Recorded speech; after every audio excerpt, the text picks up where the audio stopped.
for the news at 5 o'clock. You might remember earlier this year we reported Glasgow and Edinburgh topped the list of UK cities with the most potholes per head of population, an ignominious chart to be number 1 and 2 in. Now, though, we're hearing breakdowns caused by the state of our roads are up around 10% on last year. That's according to the RAC. Callers to Stephen Jardin's phone in this morning gave their thoughts.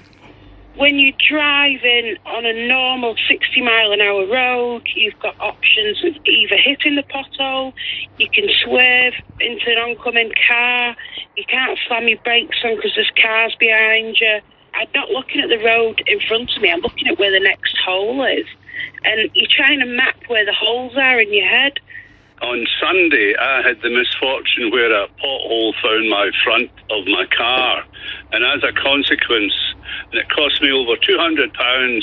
I recently moved to a new flat because where I lived was impossible to even walk as a pedestrian. What they did was they get bags of tar, put it in the hole, flatten it, level it, but don't seal it. After, say, 3 or 4 weeks, they're back to square one again. The potholes come back again. It's good for business, but it's not good for customers, obviously. We get massive amounts of damage with cars.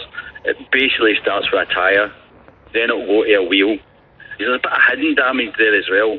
Broken suspension springs, you get drop links, sometimes subframes, other times like axles, to the point where the car's actually not worth fixing.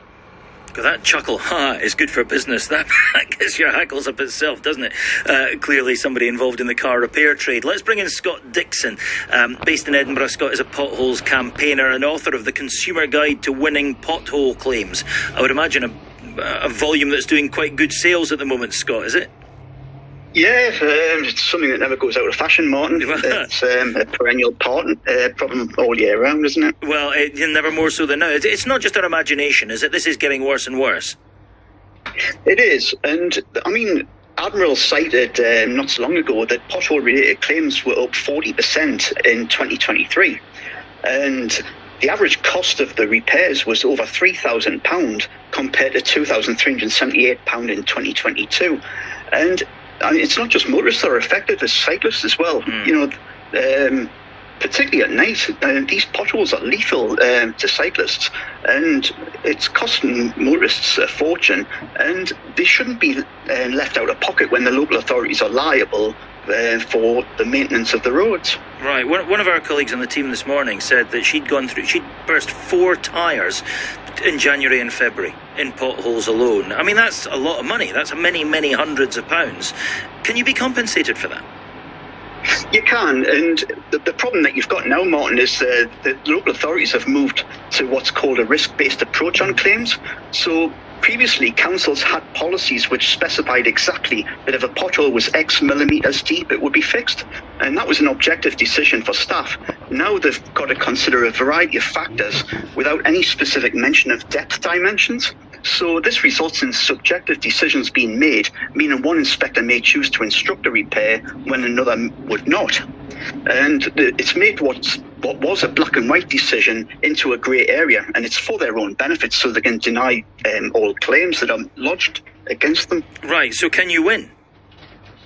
You can, and it's not easy, but I'll quickly run through what you need to do. First of all, you need to report it. So if you hit a pothole and you believe it's damaged your vehicle, you need to report it as soon as possible. You can do that via Fix My Street or simply contact the local authority direct. Take photos if possible to evidence your claim, and if it's safe to do so, put your foot or maybe a can of Coke in the pothole for scale. The reason why I say that is because you've got to prove the depth. It's not the width of the pothole that matters, it's the depth that's crucial, and I've proved that in court with Fife Council. Provide a sketch with your claim to pinpoint the pothole. You can maybe use Google Earth and Google Street View, which has a date stamp, which can also support your evidence. Get an estimate for the cost of repairs or provide a copy receipt because you're seeking a full refund for the damage caused due to the negligence of the local authority. And submit a freedom of information request. What you're asking for is 12 months worth of inspection reports, how many times the pothole's been reported, when was the last repair made, and was it reported before you hit it? You're trying to ascertain liability by doing that. Right. How much does it cost the council to fix a pothole on average? Do you know? On average, for a temporary repair, it's about £45. And, well, we all see what a temporary repair is like. And the problem is they're never made to any correct specification or criteria a lot of the time. You just see a blob of tar dropped into a hole. And that's the problem. If the potholes were repaired properly to the correct specification and criteria, there'll be more money available to repair more potholes. Well, you'd have thought. Anyway, listen, thanks very much indeed for that, Scott. Interesting insight in how you get your own back if you want to. We were asking you for your thoughts on this, 80295.